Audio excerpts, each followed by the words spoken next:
March 17, 1943. The morning air over RAF Scampton hung thick with tension as Flight Lieutenant David Maltby watched ground crew swarm around the massive silhouette that would change aerial warfare forever. The Avro Lancaster bomber sat on the tarmac like a sleeping giant, but this particular aircraft harbored a secret that would make Nazi commanders question everything they thought they knew about Allied bombing capabilities. While German intelligence officers had grown accustomed to tracking American B-17 flying fortresses struggling across the skies with their modest 4,000-pound bomb loads, they had no idea that British engineers had created something far more terrifying. The Lancasters for Rolls-Royce Merlin engines represented more than mechanical excellence. They symbolized Britain's refusal to accept defeat. Each engine produced over 1,100 horsepower, and together they could lift what seemed impossible. Maltby had flown dozens of missions,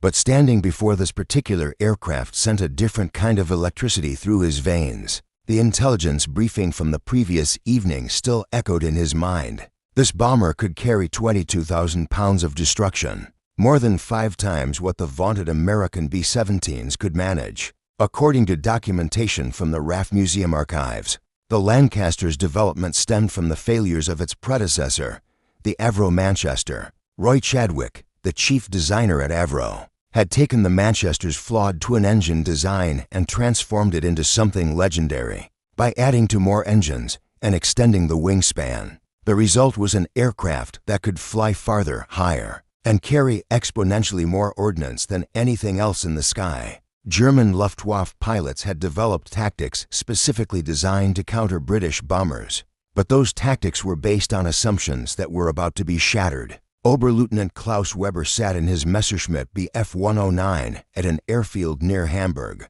studying reconnaissance photographs of RAF bomber formations. The images showed what appeared to be standard Lancaster bombers, nothing to suggest a revolutionary capability. Hiding within their bomb bays, Weber and his fellow pilots had shot down their share of Allied aircraft, and confidence ran high among the German fighter squadrons. They believed they understood their enemy's capabilities, their limitations, their predictable patterns. But confidence born from incomplete intelligence is the most dangerous kind.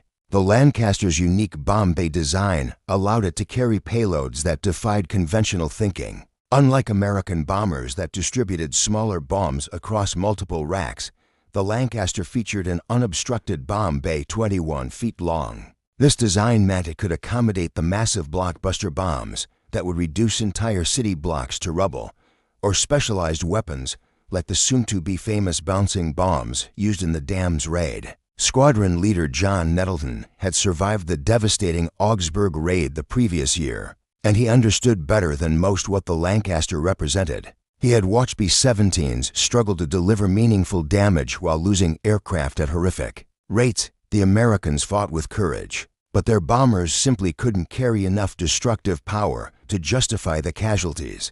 The Lancaster changed that equation entirely. The story of how Britain developed such a formidable bomber began not in triumph but in desperation. Following the fall of France in June 1940, Britain stood alone against Nazi Germany's war machine. The RAF's existing bomber fleet consisted primarily of outdated aircraft like the Armstrong Whitworth Whitley and the Handley Page Hampton planes that German fighters could swat from the sky with disturbing ease. Air Chief Marshal Sir Charles Portal recognized that Britain needed a quantum leap in bomber technology, not incremental improvements. Roy Chadwick worked under crushing pressure at Avro's design facility in Manchester. His Manchester bomber had proven a disappointment, plagued by unreliable Rolls-Royce Vulture engines that frequently failed at critical moments. Bomber crews dreaded flying the Manchester, and casualties mounted with each mission. Rather than accept defeat, Chadwick made a bold decision. He would redesign the entire aircraft around four of the proven Merlin engines that powered the legendary Spitfire fighters. The transformation took months of intensive engineering work. Chadwick's team extended the wingspan from 75 feet to 100 feet, strengthened the airframe to handle the additional weight, and crucially, designed that cavernous bomb bay that would become the Lancaster's defining feature. Wind tunnel tests at the Royal Aircraft Establishment at Farnborough showed promising results, but skeptics remained throughout the Air Ministry. Many senior officers questioned whether such a heavy aircraft could achieve the performance needed for combat operations. The prototype Lancaster took flight on January 9, 1941, with test pilot Sam Brown at the controls. According to records maintained by the Imperial War Museum, Brown's report exceeded all expectations. The aircraft handled beautifully despite its size, the Merlin engines provided ample power, and preliminary calculations suggested it could carry bomb loads that seemed almost fantastical. Within weeks, the Air Ministry ordered immediate mass production, but German intelligence remained remarkably ignorant of what was coming. Abwehr agents in Britain had been systematically rolled up by Mi-5's counterintelligence operations, leaving German commanders with outdated or deliberately falsified information about RAF capabilities. Reichsmarshal Hermann Göring dismissed reports of new British heavy bombers as exaggeration and propaganda. His own Luftwaffe had failed to produce a truly effective heavy bomber, and he couldn't imagine that Britain, battered and besieged, had accomplished what Germany had not. Hauptmann Friedrich Lang commanded a night fighter squadron based in the Netherlands, positioned to intercept RAF bomber streams heading into Germany. He had studied British bombing tactics extensively and believed he understood their patterns. Lancaster bombers appeared on his radar screens regularly, but they looked identical to other British aircraft. Nothing in his intelligence briefings suggested these particular planes carried more than double the bomb load of a B-17, or that they could strike targets his superiors considered safely beyond British reach. The production facilities building Lancasters worked around the clock. Factories in Manchester, Chester, and Yedden churned out components while assembly plants at Woodford and other locations put them together. Women workers, filling roles left vacant by men serving in combat units, became expert at tasks previously reserved for male engineers. The Lancaster production line represented Britain's industrial mobilization, at its peak a nation transforming every available resource into instruments of war. Across the Atlantic, American bomber crews climbed into their B-17 flying fortresses with a mixture of pride and apprehension. The B-17 had earned its legendary status through courage and blood, but experienced airmen understood its limitations. Captain Robert Morgan, who would later gain fame as pilot of the Memphis Belle, had flown enough missions to know that 4,000 pounds of bombs simply wasn't enough to accomplish what strategic bombing doctrine demanded. The B-17's designers at Boeing had prioritized different attributes than their British counterparts. American doctrine emphasized daylight precision bombing, which required heavy defensive armament and the ability to operate in large, mutually supporting formations. Consequently, the B-17 bristled with 50 caliber machine guns, as many as 13 in later models, and featured armor plating to protect the crew. But all that defensive equipment came at a cost, weight that couldn't be devoted to bombs. Major Curtis LeMay, who would later become one of the most influential figures in American strategic bombing, studied the problem with characteristic intensity. He recognized that American bombers were trading payload capacity for defensive capability. While British bombers took the opposite approach, the Lancaster carried fewer guns and less armor, betting instead on darkness, electronic countermeasures, and overwhelming bomb tonnage to accomplish its mission. The mathematical reality was stark. A typical B-17G mission configuration might include 4,000 pounds of bombs, but often carried less to extend range or increase defensive ammunition loads. Meanwhile, a Lancaster routinely departed British airfields with bomb loads exceeding 12,000 pounds and could carry up to 22,000 pounds on shorter missions. This wasn't a modest advantage, it represented a fundamental difference in destructive capability. German fighter pilots noticed the distinction, though their commanders were slow to adjust tactics. Feldwebel Hans Berger had engaged both American and British bombers over Germany, and he observed that the heavily armed B-17s were harder to attack successfully. But the Lancasters, when they did get through to their targets, caused devastation on an entirely different scale. A formation of American bombers might damage a factory complex. An equivalent number of Lancasters could obliterate it completely. According to research compiled by the United States Strategic Bombing Survey, conducted after the war, The total bomb tonnage dropped by RAF Bomber Command significantly exceeded that of the American 8th Air Force. Despite the Americans deploying more aircraft, the Lancaster was the primary reason for this disparity.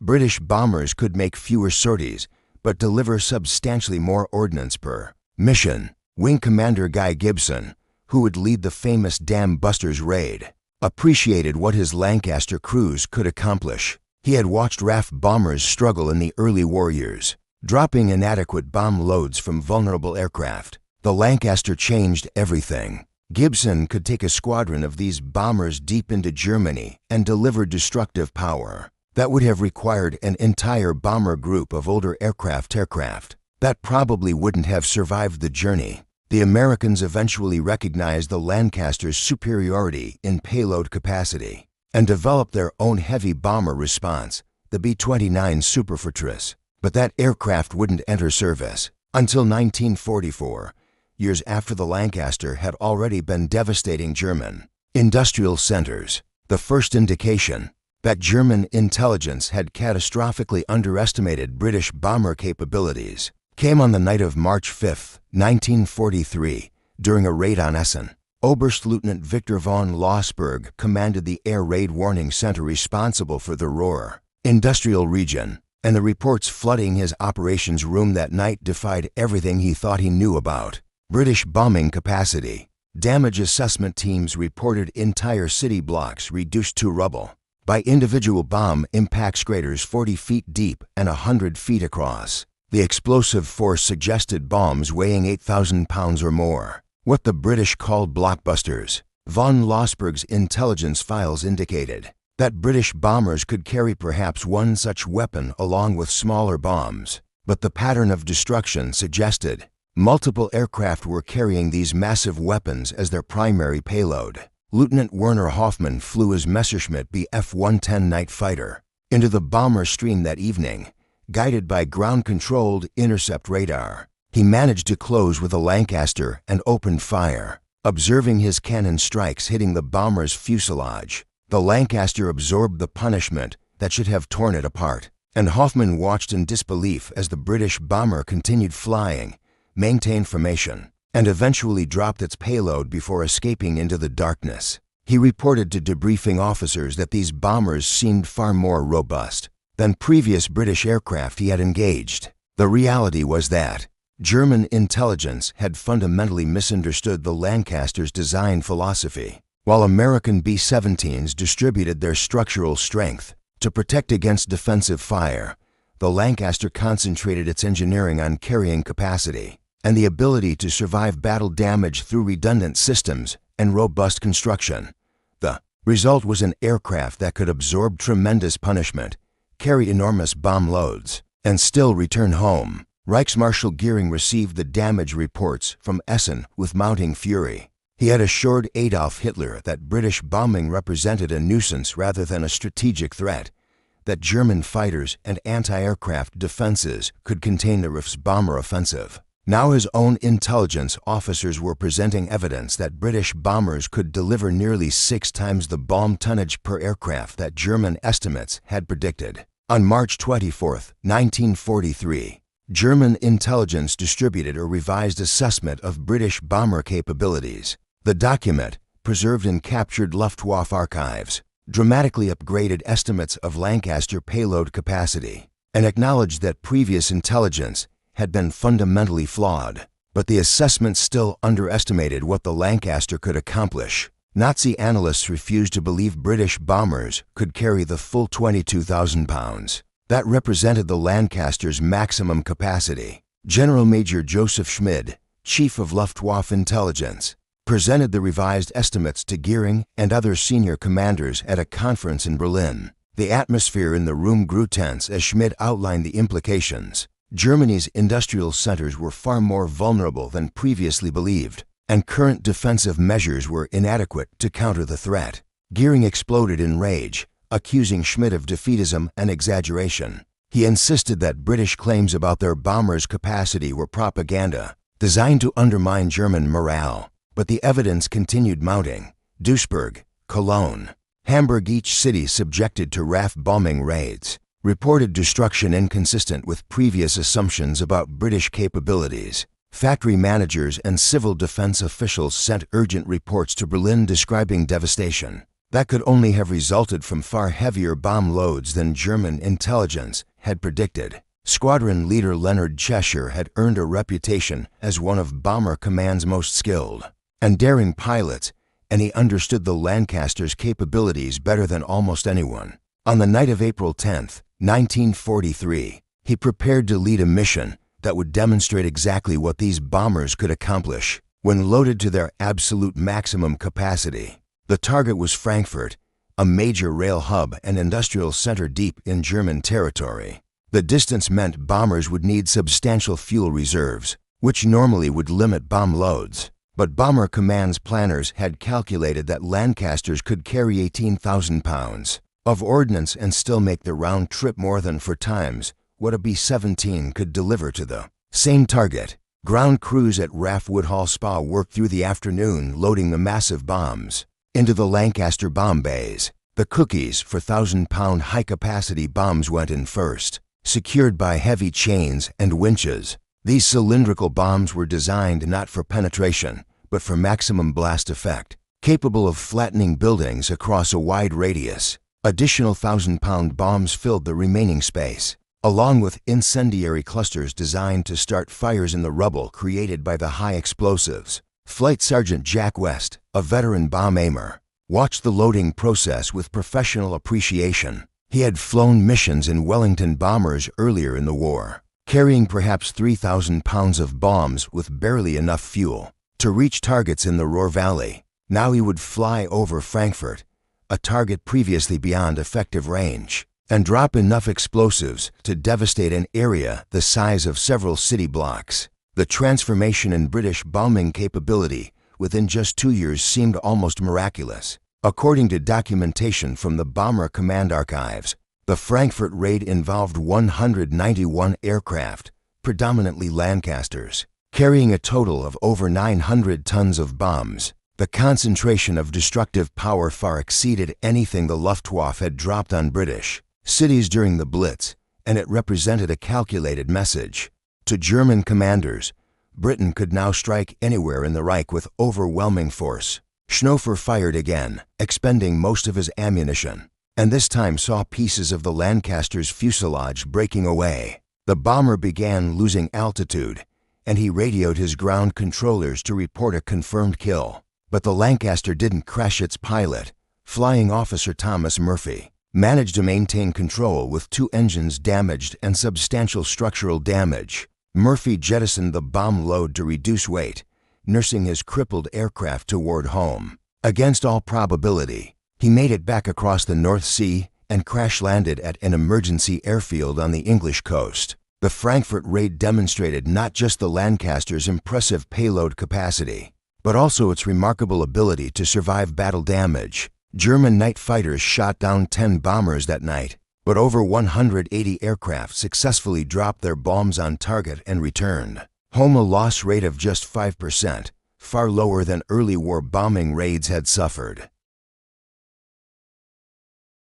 Flight Lieutenant David Maltby piloted Lancaster AJJ, one of the reserve aircraft assigned to attack secondary targets. After the primary dams had been breached, he had practiced the low-level approach countless times over British reservoirs, flying at exactly 60 feet altitude and 240 miles per hour to ensure the bomb would skip correctly across the water. The precision required was extraordinary to high or to fast, and the bomb would shatter on impact, to low or to slow, and it would sink before reaching the dam wall. The devastation that followed stunned German authorities. 130 million gallons of water thundered down the Ruhr Valley, destroying factories, drowning livestock, flooding coal mines, and disrupting electrical power generation across Germany's most important industrial region.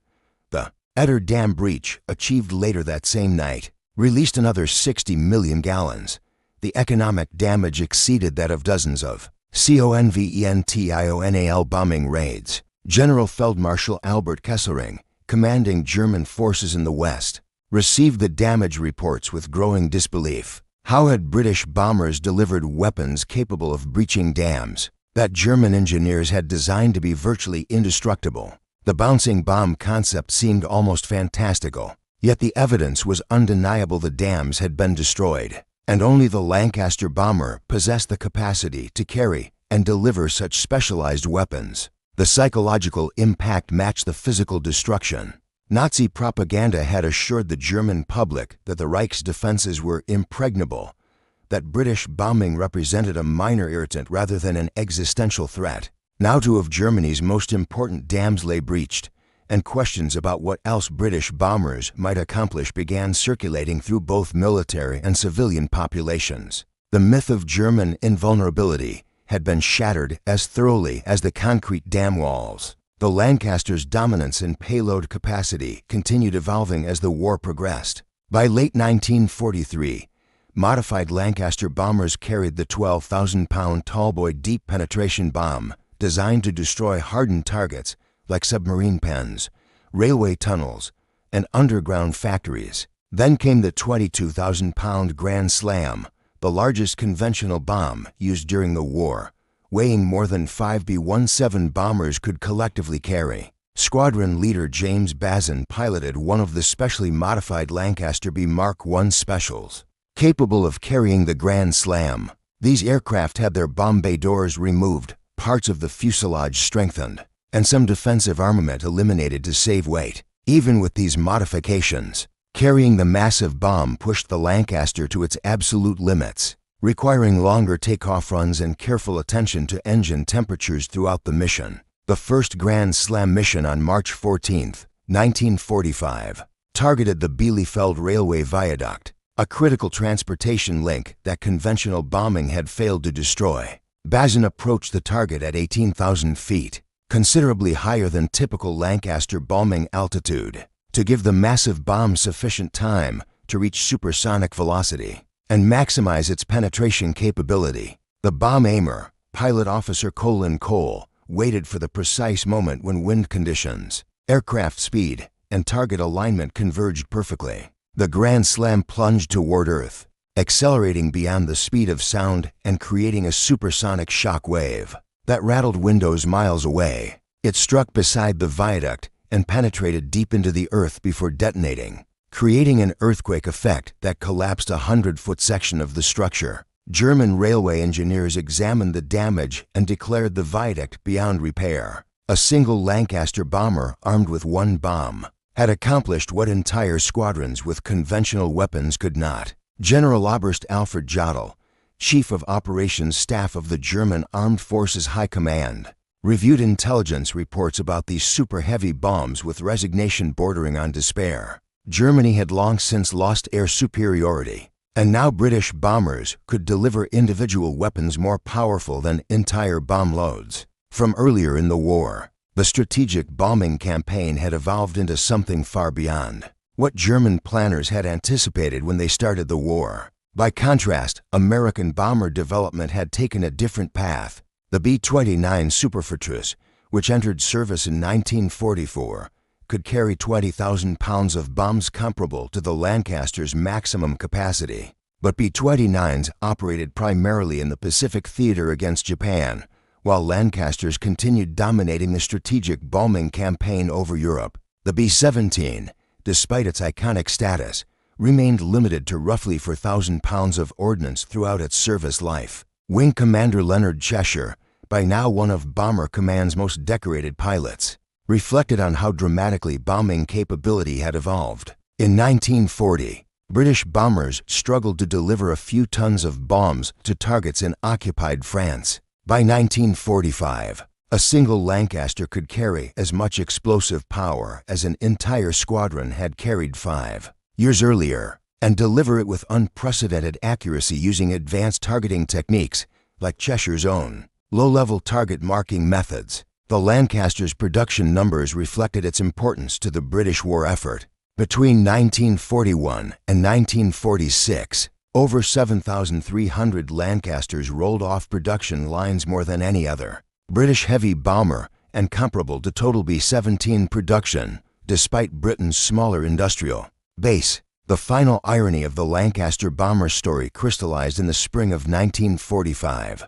As Allied forces advanced into Germany and captured detailed Luftwaffe intelligence files, British analysts discovered that German intelligence had continued underestimating Lancaster capabilities throughout the entire war, never fully grasping the aircraft's true potential until it was far too late to develop effective countermeasures. Major General Kenneth Strong, Eisenhower's chief intelligence officer, reviewed captured documents showing that even in 1944, with Germany's cities in ruins and industrial production collapsing under relentless bombing, Luftwaffe intelligence estimates of British bomber payload capacity remained significantly below reality. The Germans had believed what they wanted to believe, refusing to accept that British engineering had achieved something German aircraft designers had not: a heavy bomber that successfully balanced range, payload, and survivability. Flight Lieutenant William Reed, who had survived horrific injuries during a bombing mission and earned the Victoria Cross for bringing his damaged Lancaster home, visited Germany after the war and spoke with captured Luftwaffe officers. They expressed amazement when he described carrying 18,000 pounds of bombs on routine missions. One former night fighter pilot insisted Reed must be exaggerating, that such loads would make the aircraft too heavy to fly effectively. Reed simply showed him the official RAF operations manual documenting standard bomb loads evidence. The German officer found difficult to accept even in defeat. The statistical comparison told the story unambiguously. According to post-war analysis conducted by the Royal Air Force Historical Branch, Lancasters dropped approximately 608,000 tons of bombs during the war. Roughly two-thirds of the total tonnage dropped by all of RAF Bomber Command. No other aircraft, Allied or German, came close to matching this contribution to the strategic bombing campaign. Oberst Werner Baumbach, who commanded German bomber units and later wrote extensively about the air war, acknowledged in his post-war memoirs that Germany's failure to develop an equivalent heavy bomber represented one of the Luftwaffe's most critical strategic mistakes. While German industry produced excellent fighters and medium bombers, nothing in the Luftwaffe's inventory could match the Lancaster's combination of range, payload capacity, and operational flexibility. The B-17 comparison, while unfair in some respects given the different operational doctrines, remains stark. American doctrine prioritized daylight precision bombing with heavily armed aircraft operating in mutual defense formations. British doctrine emphasized nighttime area bombing with lightly defended bombers carrying maximum ordnance loads. Both approaches had their advocates, but the pure mathematics of destructive capacity favored the British method. A single Lancaster could deliver the explosive power of more than 5 B-17s. Air Chief Marshal Sir Arthur Harris, commander of RAF Bomber Command throughout most of the war, never wavered in his conviction that the Lancaster represented the most important aircraft in Britain's arsenal. He argued persuasively that without the Lancaster's enormous payload capacity, the strategic bombing campaign could not have inflicted the level of damage necessary to cripple German war production. Whether one agreed with Harris's controversial area bombing strategy or not, the Lancaster's technical superiority was undeniable. The three Nazi officers who first encountered Lancaster bombers, believing they were dealing with just another Allied aircraft, learned a devastating lesson that their entire military hierarchy would eventually share. Underestimating one's enemy is perhaps the most dangerous mistake in warfare. The Lancaster wasn't just another bomber, it was a revolutionary weapons system that redefined what strategic air power could accomplish. In the end, the Avro Lancaster dropped over 600,000 tons of bombs on Axis targets, participated in some of the war's most famous raids, and established payload records that wouldn't be exceeded until the jet age. The German assumption that British bombers were equivalent to or inferior to their American counterparts proved catastrophically wrong. While B-17s struggled to deliver for 1,000 pounds to German targets, Lancasters routinely dropped 22,000 pounds with devastating effect, a 5-to-1 advantage that Nazi commanders recognized far too late to matter. The Lancaster had shown them exactly what the most successful heavy bomber of the European war could accomplish, and by the time German intelligence fully understood the truth, the war was already lost.